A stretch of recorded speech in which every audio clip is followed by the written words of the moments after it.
Bien, vamos a hablar en este caso de temperaturas y de qué se entiende en ciencia como temperatura. Pero antes de hablar de la temperatura propiamente dicha, tenemos que entender el siguiente concepto que tiene que ver con la materia que nos rodea, la materia ordinaria, la materia de la que están hechas las cosas que nos rodean, el pizarrón, el marcador, los celulares. Toda la materia está formada por partículas muy chiquititas que se llaman moléculas. Las moléculas son extremadamente chiquitas y son invisibles a simple vista, tampoco son visibles con microscopio, por eso para que se den una idea de la pequeñez, ¿no? De cuán chiquitas son estas partículas. Estas partículas que forman la materia están en constante movimiento, independientemente del estado en el que se encuentren. Recuerden que los estados en los que se puede encontrar la materia son básicamente tres: sólido, líquido o gaseoso, y dependiendo del estado en el que estén, va a ser ese movimiento de las moléculas. Por ejemplo, en el estado sólido, las moléculas tienen apenas un movimiento vibratorio, es decir, si este fuese el sólido, vemos la molécula, y si en ese caso la molécula solamente podría tener movimientos de este tipo, ¿no? Vibrando, ¿no? Haciendo un movimiento así de este tipo. En los líquidos por eso el hecho de que no tenga mucho movimiento muestra que el sólido no pierde la forma, ¿no? Al las moléculas no poder dispersarse, mantienen esa forma, es decir, hay fuerzas entre las moléculas que hacen que éstas se mantengan unidas entre sí. A esas fuerzas las llamamos fuerzas intermoleculares. En los líquidos y en los gases ocurre que estas moléculas ya no están tan fuertemente ligadas, en los gases mucho menos que en los líquidos. Entonces tienen otro tipo de movimiento, que ya son movimientos no solamente, ya no vibran, sino que se mueven, no se trasladan de un lugar a otro, pueden girar. Eso hace que el hecho de que se puedan trasladar y girar y tener más libertad de movimiento hace que ese tipo de la sustancia en esos estados líquidos y gaseosos fluyan, ¿no? Se puedan desparramar, se puedan derramar. Eso ocurre justamente por estas características. Bien, entonces, siempre y en todos los cuerpos, ya sea, no importa su estado, las partículas de esas moléculas de alguna manera se mueven, ya sea vibrando, trasladándose o girando. Cuando algo se mueve, tiene un tipo de energía que se llama energía cinética. Es decir, todo cuerpo que se mueva, todo objeto que se mueva, tiene energía cinética, independientemente de si es una molécula o si es un auto o un planeta. Todo cuerpo que se mueve tiene energía cinética. Y la cantidad de energía cinética depende de su velocidad. Esto significa que cuando algo tiene mucha velocidad, tiene más energía cinética que si tiene poca velocidad. Es decir, al aumentar la velocidad, aumenta la energía cinética. Al disminuir la velocidad, disminuye la energía cinética. La temperatura la definimos como la medida de esa energía cinética. Es decir, que la temperatura es la medida de la energía cinética que tienen las moléculas. Nosotros podemos establecer la temperatura de un objeto de acuerdo a la energía cinética que tienen las moléculas de ese cuerpo. Cuanto más se muevan, más energía van a tener, por lo tanto tienen más temperatura. Es decir, acá puedo tener, si es un sólido, tendré moléculas que vibran, si vibran más, tienen más energía cinética, por lo tanto tienen más temperatura. Si vibran menos energía cinética, por lo tanto menos temperatura. Si estamos en un líquido o en un gas, tendremos moléculas que se están trasladando de un lugar a otro y también con mayor o menor velocidad. Mayor o menor velocidad indicará mayor o menor energía cinética, por ende, mayor o menor temperatura. Para medir la temperatura nosotros usamos distintas escalas que se llaman escalas termométricas. Básicamente las más usadas son estas tres: Celsius, Fahrenheit y Kelvin. La escala Celsius, se simboliza de esta manera, es la escala que nosotros utilizamos habitualmente. Nosotros utilizamos la escala Celsius. En Estados Unidos, por ejemplo, usan la escala Fahrenheit y en ciencia se utiliza la escala Kelvin. La escala Celsius, básicamente para que tengan una idea, tiene su punto, Celsius estableció su punto de cero, es decir, a partir de donde empieza a medir las temperaturas, en el punto de fusión del agua. ¿Qué es el punto de fusión del agua? Es el punto en el cual, o a la temperatura en la cual el agua, si la enfrío, se convierte en sólido, es decir, se convierte en un cubito de hielo. Y si la caliento desde el cubito de hielo, se transforma en líquido. Y a los 100 grados Celsius ocurre el punto de ebullición del agua. ¿Qué es el punto de ebullición del agua? Es el punto, habitualmente lo llamamos hervir, el punto de temperatura a la cual el agua empieza a transformarse toda en vapor. O al revés, ¿no? Si lo tengo en vapor y lo quiero enfriar, a los 100 grados empieza a transformarse en líquido. Entonces, básicamente esto. Las distintas escalas termométricas, la utilizada por nosotros, acá en Argentina, en la escala Celsius, en la famosa escala centígrada, porque está dividida en 100 partes iguales, por eso muchas veces decimos grados centígrados, por esta razón, y las otras dos escalas, una que se usa en Estados Unidos y esta, la Kelvin, que es la que se utiliza en ciencia. Muy bien, ahora vamos a hablar de calor. ¿Qué es el calor? En física, el calor no es lo mismo que lo que utilizamos nosotros en nuestra habitualidad, que significa que la temperatura es muy elevada, entonces tenemos que vestirnos con ropas más livianas. ¿No? En ciencia, el calor lo que significa o se define como energía en tránsito. ¿Qué significa energía en tránsito? Piensen en esta situación. Yo tengo dos objetos cualesquiera a diferentes temperaturas, en las cuales el cuerpo A tiene una temperatura mayor que el cuerpo B. Cuando nosotros ponemos en contacto dos cuerpos con diferentes temperaturas, un ejemplo claro o clásico es cuando queremos ponerle a enfriar algo. Por ejemplo, tenemos el café y lo enfriamos con leche. Lo que hacemos básicamente es esto, poner dos cuerpos o dos sustancias de distintas temperaturas en contacto. ¿Qué ocurre ahí? Ocurre lo siguiente. El cuerpo que está con mayor temperatura, con mayor energía cinética, le transfiere energía al cuerpo con menor temperatura. ¿Cómo le transfiere? Le transfiere energía en forma de calor.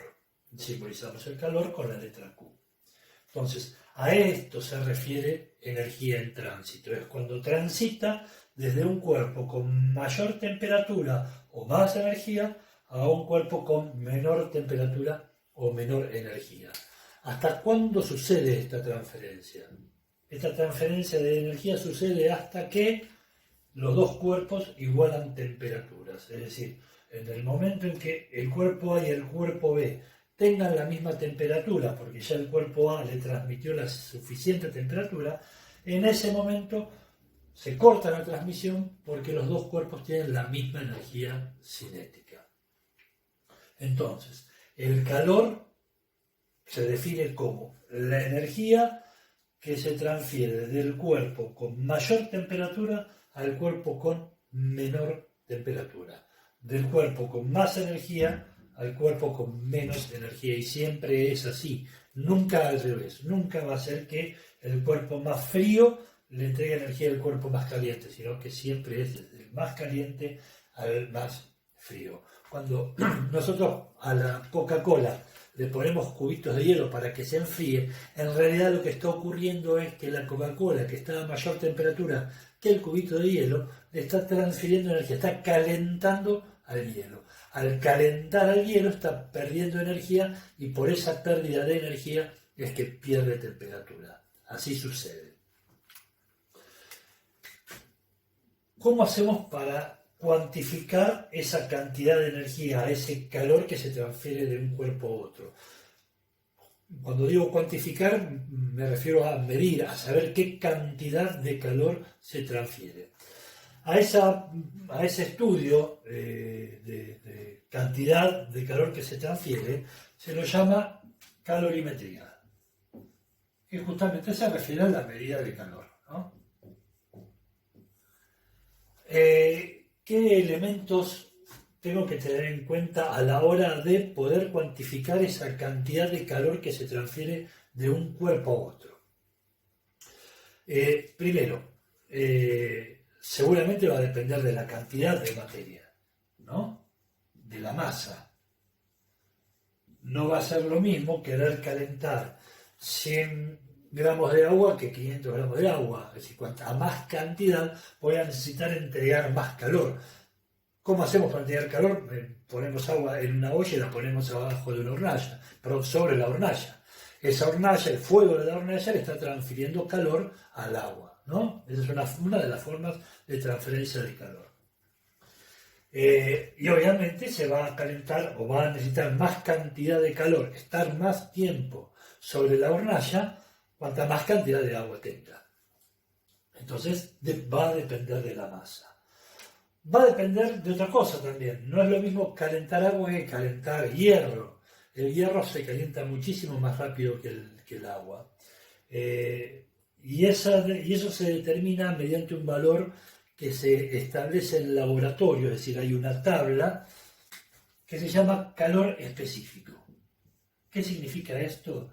Que cada sustancia tiene un determinado calor específico.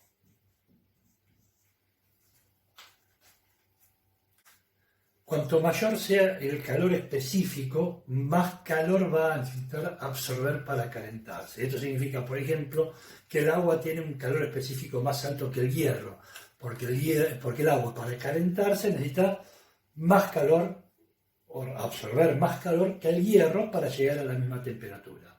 Si yo quiero llevar agua a 100 grados Celsius y hierro a 100 grados Celsius, habiendo iniciado los dos a la misma temperatura, el hierro se va a calentar más rápido. Eso significa que va a necesitar menos cantidad de calor a absorber que el agua.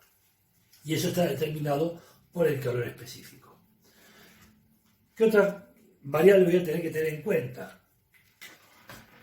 Voy a tener que tener en cuenta la temperatura. ¿Pero en qué sentido la temperatura?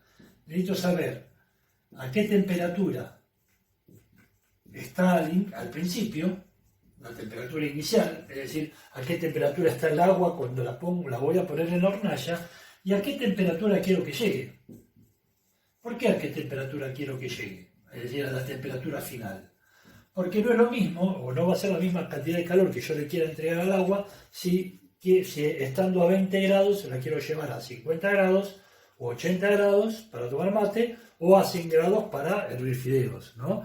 Cuanta más alta sea la temperatura a la que quiero llegar, más cantidad de calor va a necesitar absorber. ¿Estamos? Entonces, estas son las variables que voy a tener en cuenta a la hora de calcular la cantidad de calor que tiene que absorber un cuerpo. Y esto matemáticamente se expresa de la siguiente manera. La cantidad de calor va a ser igual a el calor específico por la masa por la variación de temperatura. Es decir, la temperatura final menos la temperatura inicial. Esta resta lo que a mí me da es la cantidad de grados que quiero que aumente, ¿no? Si está inicialmente a 10 grados y quiero que llegue a 50, la cantidad de grados que quiero que aumente de temperatura son 40 en total, ¿no? Entonces, esta formulita que termino de escribir acá es la formulita que a mí me va a permitir calcular la cantidad de calor que quiero entregarle o quitarle a un cuerpo para que aumente o disminuya la temperatura. Bien, veamos el siguiente problema de ejemplo. ¿Cómo calculamos esa cantidad de calor?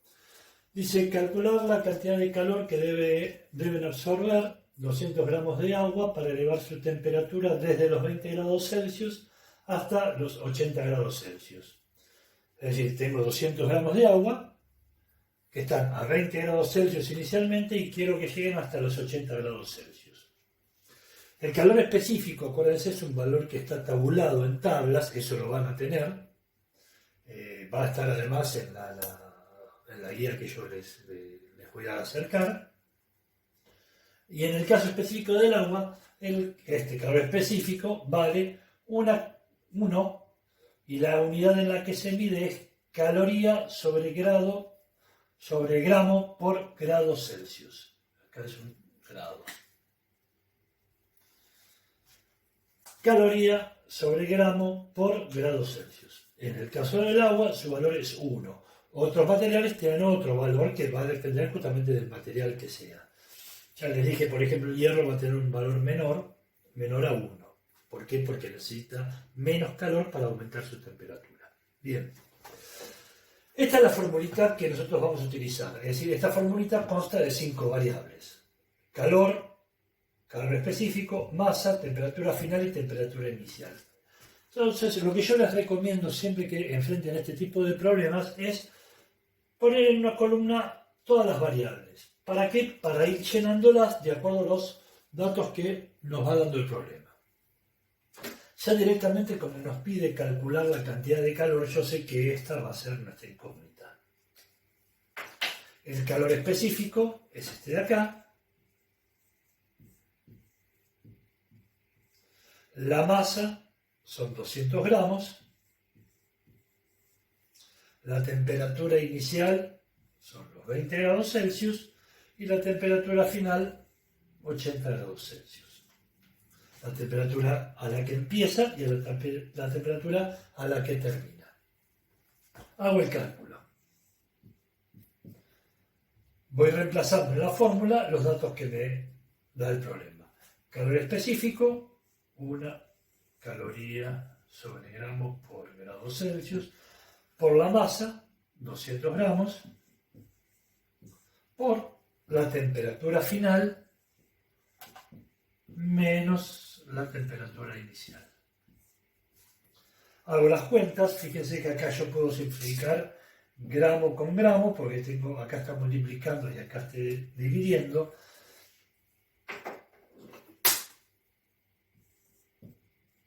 Y hago la cuenta, en este caso es muy sencillo, ¿no? 1 por 200 da 200, y la unidad que me queda es caloría en el numerador y grados Celsius en el denominador.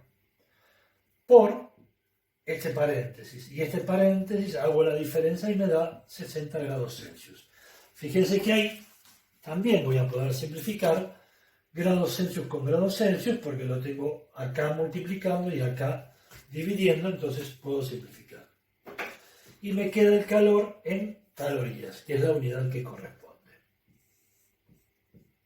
Termino de hacer las cuentas, 200 por 60 da 12.000 calorías. Esta es la cantidad de calor que va a precisar esa cantidad de agua para aumentar su temperatura desde los 20 hasta los 80 grados. Algo más que me quedó por decirles antes es las unidades en que medimos el calor. Las unidades de calor nosotros vamos a utilizar dos tipos de unidades, que son, una es el joule, que se escribe joule, se lee joule, y que se simboliza con una letra J mayúscula, y la caloría, que se simboliza con las letras cal. Y además tenemos que saber que un joule equivale a 4,184 calorías. Bueno, básicamente esto es todo lo que vamos a ver hasta ahora. Esto va a ir acompañado además de la guía que va a tener una explicación que es lo mismo que yo les expliqué acá, así que esto les va a servir de apoyo, más algunas preguntas y algunos problemas también para hacer. Bueno, espero que les haya servido y nos vemos en la próxima.